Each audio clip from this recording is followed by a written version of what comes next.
উনিশ শতকে প্রিন্স দ্বারকানাথ ঠাকুরের হাতে বাংলায় যে শিল্প বিপ্লবের সূচনা, তারই পরম্পরা যেন বহন করেছিলেন শশীভূষণ কর।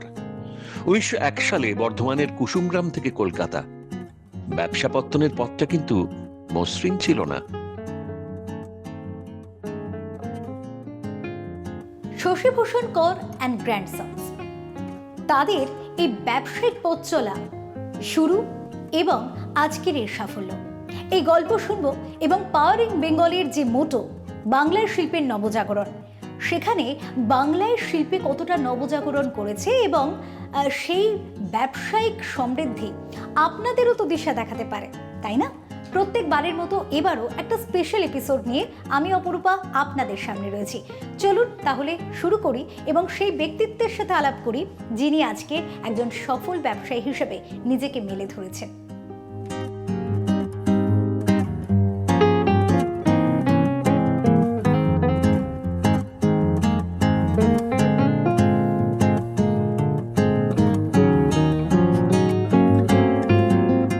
তো চলুন আমরা সময় না নষ্ট করে একেবারে কথা বলে নিই সেই মানুষটির সাথে, যে মানুষটি এই মুহূর্তে যথেষ্ট দায়িত্বের সাথে এগিয়ে নিয়ে চলেছে প্রজন্মের পর প্রজন্ম ধরে এগিয়ে চলা এই ব্যবসায়িক সাফল্যকে। এবং তার সাথে কথা বলবো, জানবো তাদের কর্মপদ্ধতি সম্পর্কে এবং বাংলার শিল্পে বা ব্যবসার ক্ষেত্রে তাদের অবদান সম্পর্কে। এই মুহূর্তে আমার সাথে রয়েছেন সিইও অফ শশীভূষণ কর অ্যান্ড গ্র্যান্ডসন্সের মিস্টার অভিক কর। আপনাকে নমস্কার। ওঙ্কার বাংলায় আপনাকে স্বাগত জানাবো। পাওয়ার ইন বেঙ্গলে আমাদের প্রধান যেটা মোটো হয় যে ব্যবসায়িক সমৃদ্ধি, যারা এখনো পর্যন্ত সাফল্যের সাথে বহন করে নিয়ে চলেছেন, তাদের ভাবনা চিন্তা আমাদের দর্শকদের সাথে তারা ভাগ করে নেন। তো এক্ষেত্রে প্রথমেই যে প্রশ্নে আসবো সেটা হচ্ছে ১৯০১ সালে শুরু জার্নি, আজকে ২০২৬। এই যে এত বছর ধরে প্রবাহিত একটা ধারা, ব্যবসায়িক ক্ষেত্র, এই প্রতিষ্ঠানের যে শুরু এবং আজকের যে সাফল্যের শিখরে দাঁড়িয়ে আছে প্রতিষ্ঠান, এর যে গল্প সংক্ষেপে সেটা শুনতে চাইব। আমার এই কোম্পানিটা শুরু করেছিলেন আমার দাদুর বাবা, মানে আমার প্রপিতামহ অ্যাকচুয়ালি, মানে গ্র্যান্ডফাদার। তো তিনি ১৯০১ সালে প্রথম বড়বাজারে যে দোকানটা আমাদের আছে এস্টাবলিশমেন্ট, সেইখানে প্রথম শুরু করে। গ্রাম থেকে আসে অ্যাকচুয়ালি, আমরা বেসিক্যালি ফ্রম বর্ধমান। আমরা বর্ধমানে কুসুমগ্রাম আমাদের গ্রাম, মেমারির আছে। তো সেখান থেকে সেই সময় দাদুর বাবা কলকাতায় আসেন এবং এখানে প্রথম বড়বাজারে, যেখানে আমাদের এখন দোকান, সেই সময় বড়বাজার ছিল না, ওটা খুব মানে খালি জায়গা। এগুলো সব বাবা এবং দাদুর মুখে শোনা। খালি জায়গা ছিল, ওইগুলো বড় বড় বাড়ির সামনে বারান্দার মতন, মানে ওপেন স্পেস ছিল। তো তখন ওরকম দোকান ঘর বা এরকম কিছু ছিল না সেই কালে। তখন ওখানে প্রথম দড়ি বিক্রি শুরু হয়। তখন বিক্রি হতো, ঘোড়ার গাড়ি চলতো তখন, মানে এগুলো সবই আমার শোনা কথা, আমি তো তখন ছিলাম না। ফিটেন গাড়ি বলতো, ওই ঘোড়ার গাড়ির যে ঘোড়ার দড়ি, সেই দড়ি তখন বিক্রি হতো। আর তখন তো নাইলন বা প্লাস্টিক বলে কিছু ছিল না, সব কিছু ন্যাচারাল দিয়েই হতো সেই সেঞ্চুরিতে। তো সেই সময় থেকে আমাদের ব্যবসার প্রথম শুরু, বা আমার দাদুর বাবার প্রথম পদার্পণ ব্যবসাতে কলকাতা শহরে। সেই থেকে হতে হতে আস্তে আস্তে তারপরে দাদু ব্যবসা ধরে, আস্তে আস্তে বড়বাজারটাও একটা মার্কেট হিসাবে গড়ে উঠতে থাকে। তারপর জেনারেশন ওয়াইজ আমার দাদু সামলান দীর্ঘ ৫০ বা ৪০ বছর, তারপরে আমার বাবা সামলান, তারপরে আমি সামলাচ্ছি। প্রথম শুরু করেছিলেন শশীভূষণ কর। উনিও মোটামুটি আমার যতদূর জানা আছে ২০-২৫ বছর বা ৩০ বছর মতন ব্যবসাটা চালিয়েছিলেন। তারপরে আমার দাদু টেক ওভার করেন এবং তারপরে মানে বংশক্রমাক্রমে যেরকম হয় আর কি, আমার বাবা, তারপরে আমি দেখছি। এবার মানে এটা মোটামুটি কিছু জায়গাগুলো সব শোনা কথাই এগুলো, কেননা আমি তো তখন ছিলাম না, বা বাবাও ছিল না। ১৯০১ সাল, আমাদের মতো এস্টাবলিশমেন্ট সত্যিই বড়বাজারে খুবই কম। আচ্ছা, একটা বিষয়ে কথা হয় যে বাঙালির ব্যবসা বড়জোর ২ প্রজন্ম চলে, কিন্তু আপনাদের 4th জেনারেশন আপনি। তো কোথাও গিয়ে এই ব্যবসার প্রতি ছোটবেলা থেকে, যেহেতু পারিবারিক ব্যবসা, ছোটবেলা থেকে কি ব্যবসার প্রতি একটা আগ্রহ তৈরি হয়েছিল, নাকি অন্য কিছু করারও ভাবনা চিন্তা ছিল? না, দেখুন, আমি বলে রাখি, আমি আমার ক্ষেত্রে বলছি, আমার কোয়ালিফিকেশান, আমি MBA in dual specialisation complete করে আমি হিন্দুস্তান লিভারে সিলেক্টেড হয়েছিলাম ক্যাম্পাসিং থেকে। আচ্ছা। কিন্তু অবশ্যই ছোটোবেলা থেকে ব্যবসার প্রতি একটা আগ্রহ এবং নেশা দুটোই ছিল, কারণ ব্যবসায়িক পরিবারে বড় হয়েছি, মানে আমাদের জেনারেশন ওয়াইজ ব্যবসা, যেহেতু একটা বিজনেসের কি বলবো আবহাওয়া থাকে বাড়ির মধ্যে, তো একদম এটা মানে হয়ে থাকে। তো এটা একটা অবশ্যই প্রবণতার দিকেও মানে কিছুটা আমার মধ্যেও ছিল যে আরও কিছু বড় করব বা আরও কিছু বেটার করব, মানে এটা একটা কি বলবো ভেতর থেকে আসতে থাকে। তো সেটার জন্য আর প্লাস বাবা আমাকে কোনোদিন জোর করেনি যে করতেই হবে, মানে ব্যবসায়ী করতে হবে। বাবা বলেছিল চয়েস ইজ ইয়োর্স, আমি এক ছেলে, তো বাবা বলেছে চয়েস ইজ ইয়োর্স, মানে এটা দেখলে এটা চলবে আর না দেখলে তুমি তোমার মতো করো, এটা বন্ধ হয়ে যাবে, বিকজ আর কেউ পেছনে নেই, আমার কোনো ভাই বোন কেউ নেই। তো আমি এটা চুজ করেছিলাম। প্রথম দিকে একটু স্ট্রাগল ছিল, সব বিজনেস বা আমাদের ফিল্ডে স্পেশালি থাকে স্ট্রাগল, কেননা আমরা ন্যাচারাল ফাইবারে কাজ করি, যেটা একটা আপনি বলতে পারেন মোটামুটি অনেকটা মাঝখানে অবলুপ্ত প্রায় হয়ে গেছিলো যাকে বলা হয়, বিকজ আপনি জানবেন জুট ইন্ডাস্ট্রি বা জুট মিলস, প্রচুর জুট মিল বন্ধ হয়ে যায়। জুট মানি লোকে আমাকে একটা সময় বলতো কিসের বিজনেস করো, যখন একদম ইয়াং আমি যখন ফার্স্ট জয়েন করি, আমি 2002 থেকে দেখছি বিজনেস। তো তখন লোকে জিজ্ঞেস করতো পড়াশোনা করে কি করছো, তো বললাম যে বিজনেস করছি। আমার কিসের বিজনেস, বলতাম যে জুটের, ন্যাচারাল ফাইবারের, তো বলতো হ্যাঁ ও তো বন্ধ হয়ে যাচ্ছে। তো খুব ডিসার্টেড হতাম আমি প্রচণ্ড, খুব মনে মনে খারাপ লাগতো আর কি, যে মানে লোকেরাও বলেছে আমায় যে এই পড়াশোনা করে MBA করেছো, ডিগ্রি নিয়েছো, দিয়ে এই জুটের ব্যবসা যেটা বন্ধ হয়ে যাচ্ছে। তো ডিসার্টেন হতাম, বাট সামহাউ এটাও ভাবতাম যে ন্যাচারাল জিনিস কোনোদিনও বন্ধ হয় না, বা কোনোদিনও আপস অ্যান্ড ডাউনস হতে পারে, বাট কোনোদিনও বন্ধ হয় না, আর মার্কেট চেঞ্জ হতে পারে, মার্কেট কোনোদিনও অফ হয়ে যায় না। একটা আমার মধ্যেও জেদ ছিল। তো অ্যাকচুয়ালি এক্সপোর্ট বা ফরেন মার্কেট মানে কি বলবো স্টাডি, এটা পুরোপুরি আমি ইন্ট্রোডিউস করেছি আমার কোম্পানিতে। হ্যাঁ, 125 বছরের কোম্পানির হাল ধরে বহু চ্যালেঞ্জের মুখোমুখি হতে হয়েছে তরুণ কর্ণধার অভীক করকে। তীব্র প্রতিযোগিতার বাজারে কিভাবে সবটা সামাল দেন তিনি? এত বছর ধরে এবং কোম্পানিকে টেনে নিয়ে যাওয়া এবং এগিয়ে নিয়ে যাওয়া, সাফল্যের সাথে এগিয়ে নিয়ে যাওয়া, এর যে বলা যেতে পারে না গুপ্ত রহস্য, সেই গুপ্ত রহস্য কি? কোয়ালিটি। একটা তো সব থেকে বড় ইম্পর্টেন্ট জিনিস হচ্ছে কোয়ালিটি, কেননা মানে এটাও বলতে পারেন মানে পরম্পরাতে আমরা শিখে এসেছি ছোটো থেকে, যে আমার বাবা আমাকে শিখিয়েছে মানে কোনোদিনও নিজের ক্লায়েন্ট বা নিজের খদ্দেরের সঙ্গে কোনোদিন চিট করবে না, always be honest to your customer. এটা আমাদের সব থেকে মূল মন্ত্র বলতে পারেন। মানে আমরা কোনোদিন কাস্টমারকে চিট করি না, যা বলি আমরা মানে ক্লিন বলে দিই। আমরা কোনো মানে ম্যানুফ্যাকচারিংয়ে অনেক কিছু লুকোনো যায়, কিন্তু আমরা সেটা আমাদের কাস্টমারকে কোনোদিনও লুকোই না। তো এটা একটা মানে বড় জিনিস। আর দ্বিতীয়ত আমাদের কিছু কোয়ালিটি স্ট্যান্ডার্ডস আছে, কিছু কোয়ালিটি গ্রেডিং আছে, যেগুলো আমরা কোনোদিনই কম্প্রোমাইজ করি না। মানে যে কথাই বলছি, কোনো জিনিসটার দাম 10 টাকা, কেউ বললো আমার 9 টাকায় চাই, আয়দার আমি পারলে দেবো, কিন্তু আমি 9 টাকা বলে ওই 9 টাকার মাল দিয়ে দেবো না। তো এইটা হচ্ছে মানে সততা বজায় রাখা। এটা আমার বাবার থেকে শেখা। দাদুকে খুব বেশি দিন পাইনি, তখন তো আমি ব্যবসায় ঢুকতে পারিনি যখন দাদু চলে গেছেন। তো বাবার অনেকখানি সান্নিধ্য পেয়েছি, এবং বাবা তো আছেন এখনও। হ্যাঁ, এখন ফুললি অ্যাক্টিভ নয়, মানে ফুললি বিজনেস দেখেন না, বাট ওনার থেকে প্রচুর কিছু শিখেছি।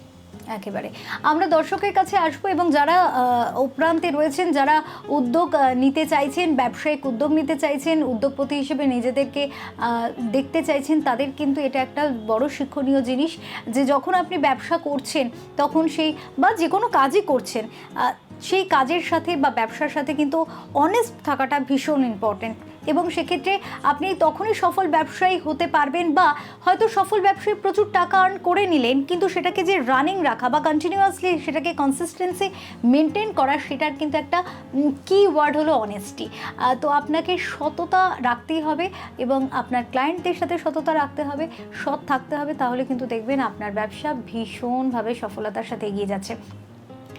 আসবো আরেকটি বিষয়ে, যে ব্যবসায়িক মানুষ মানে তার তো কোনো ছুটি হয় না সেভাবে, সে অর্থে ব্যবসার একটা চাপ থাকে, বিভিন্ন রকম ক্লায়েন্ট ডিল থাকে, যেখানে কারখানাগুলো রয়েছে সেখানে আপনার ভিজিট থাকে, সব কিছু সামলে নিজের জন্য কি সময় বের করা সম্ভব হয়?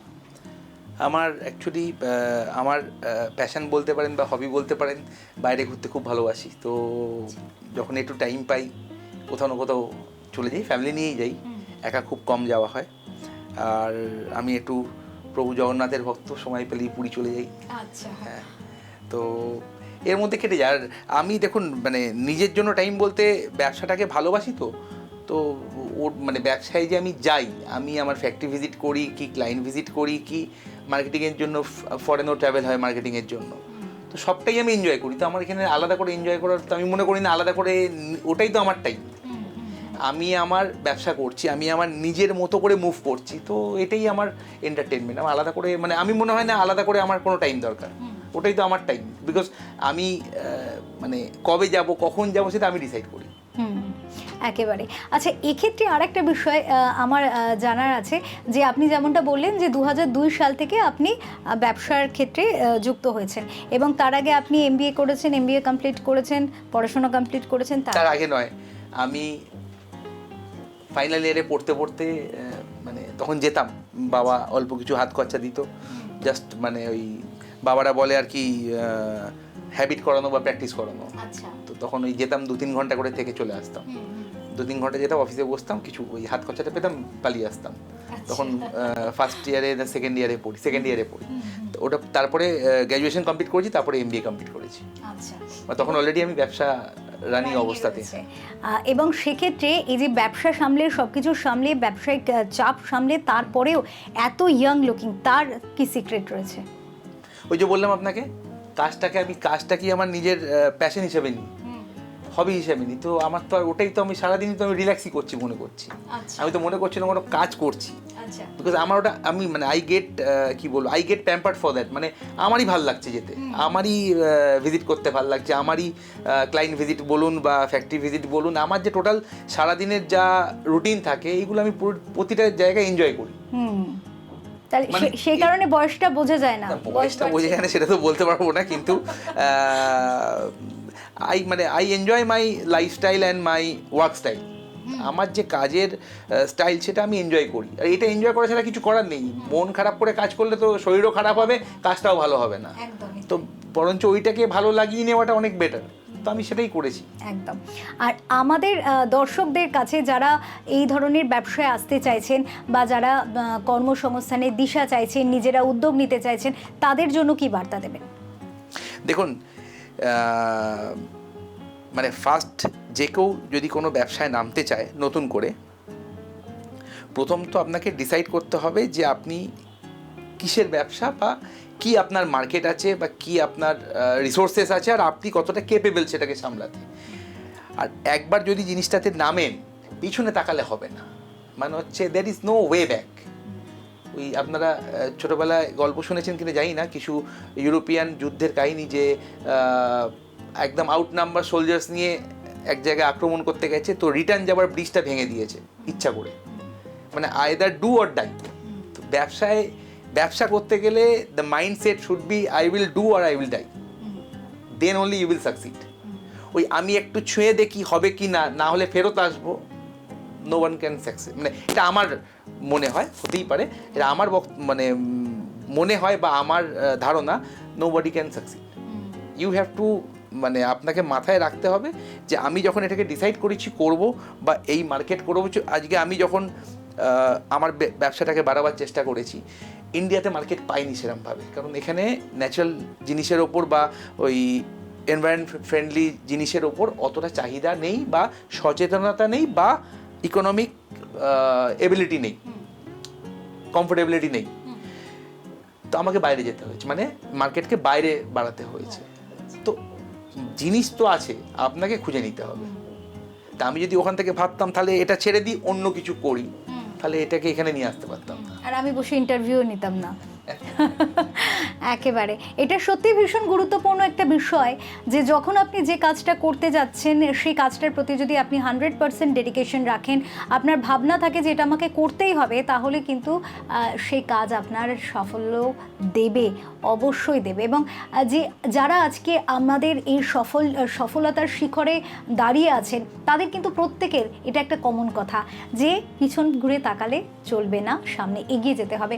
কাজে যারা রয়েছেন, যারা আমাদের প্রান্তে রয়েছেন, যারা দেখছেন, যারা নতুন করে ব্যবসার ভাবনা চিন্তা করছেন, তারা যেমনটা তিনি বললেন, অভিকবাবু বললেন যে আপনাকে প্রথমে বুঝে নিতে হবে যে আপনি কোন ব্যবসা করতে চাইছেন, তার মার্কেটটা কীরকম, আপনি কতটা ক্যাপেবল, তারপরে কিন্তু একেবারে ঝাঁপিয়ে পড়তে হবে। দেখবেন সাফল্য দুহাত বাড়িয়ে আপনার জন্যই অপেক্ষা করছে। তার ব্যবসার মূল মন্ত্র ডু অর ডাই। তিনি চান আগামী প্রজন্ম সততাকে মূলধন করে এগিয়ে চলুক। কর আপনাদের এই যে উৎপাদন, এবং আমরা তো এখানে দেখছি যে প্রচুর এই মুহূর্তে রয়েছে এবং আপনাদের আরো বেশ কয়েকটি গোডাউন রয়েছে, সেখানেও রয়েছে। আমাদের আরও একটা ইউনিটও আছে, সেখান থেকে সেমি ফিনিশড হয়ে এখানে আসে, এখানে বাকি ফিনিশ মাল হয়ে সেটা এখান থেকে ডোমেস্টিকও বিক্রি করি, তবে আমরা 90% এক্সপোর্টই করি। দর্শকদের কাছে দেখিয়ে দেবো সেই জুট এবং সিসেলের কি পার্থক্য, কারণ আপনারা যেটা দেখছেন পুরোটাই মনে হচ্ছে জুট, কিন্তু এর মধ্যে কিন্তু সিসেলও রয়েছে। সিসেল হচ্ছে একটা ফাইবার যেটা মানে অ্যাগেভ সিসেলানা এটার ইয়েটার নাম, গাছের নাম। এটা এক রকমের ক্যাকটাস টাইপের গাছ, তো সেই গাছের মধ্যে থেকে ফাইবারটা বেরোয়। এটার মানে মেনলি জুটের সঙ্গে ডিফারেন্স হচ্ছে জুট খুব তাড়াতাড়ি নরম হয় এবং খুব তাড়াতাড়ি ওয়াটার সোক করে নেয়, জল সোক করে নেয়।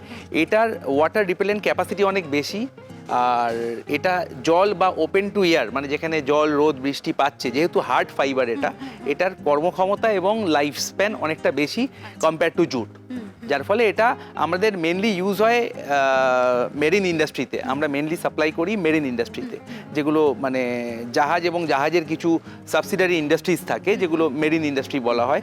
সেই মেরিন ইন্ডাস্ট্রি অ্যান্ড মেরিন হার্ডওয়্যার্সে সাপ্লাই হয়, আর তার সঙ্গে অয়েল রিগস অ্যান্ড অয়েল ফিল্ডসে সাপ্লাই হয়।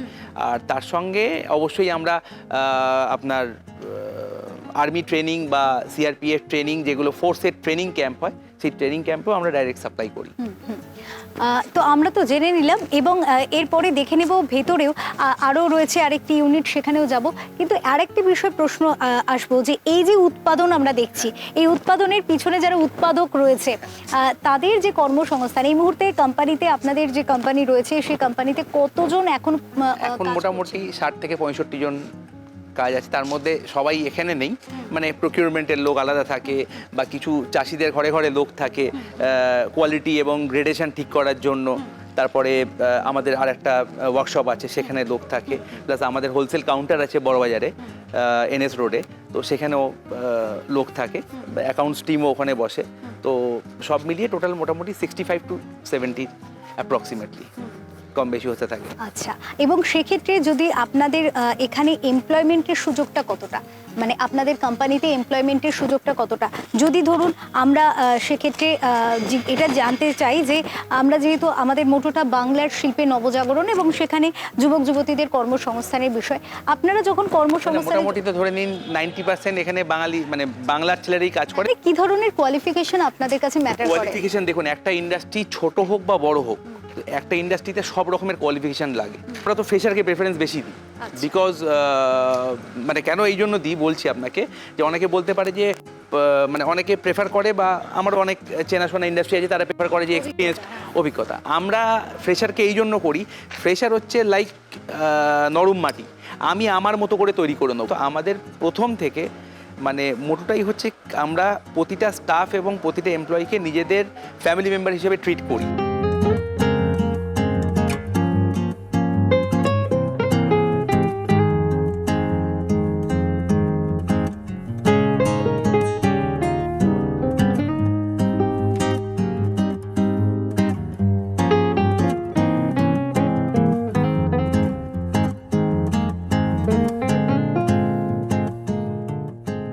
এখানে কিন্তু আমরা দেখিয়ে দেব সেই মানুষগুলি যাদের অক্লান্ত পরিশ্রমে এমন কিছু জিনিস তৈরি হয় যেগুলো দিয়ে কিন্তু প্রচুর জিনিস তৈরি হয়।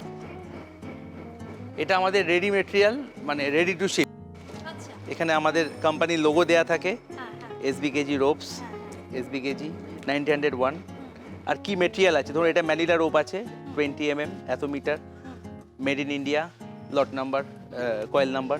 দেওয়া আছে, এটা আমাদের রেডি টু শিপ। আমরা এই জিনিসটা কিন্তু দেখলাম ভীষণ একটা অন্য রকম, না একটা শিল্প, আর সেই শিল্পর ভাবনা আজ থেকে 125 বছর আগে শুরু হয়েছিল এবং সেই ভাবনা আজকে কোথায় নিয়ে গিয়ে দাঁড় করিয়েছে এবং আজকে বলা যেতে পারে যে একটা নতুন দিশা কিন্তু উঠে এলো মানুষের সামনে, যে প্রকৃতির বুকে প্রকৃতি এমন অনেক জিনিস রেখেছে, সেই জিনিসগুলো যদি আপনারা সঠিক অর্থে ব্যবহার করতে পারেন তাহলে সেই জায়গা থেকে কিন্তু আপনিও একজন সফল ব্যবসায়ী হয়ে উঠতে পারেন।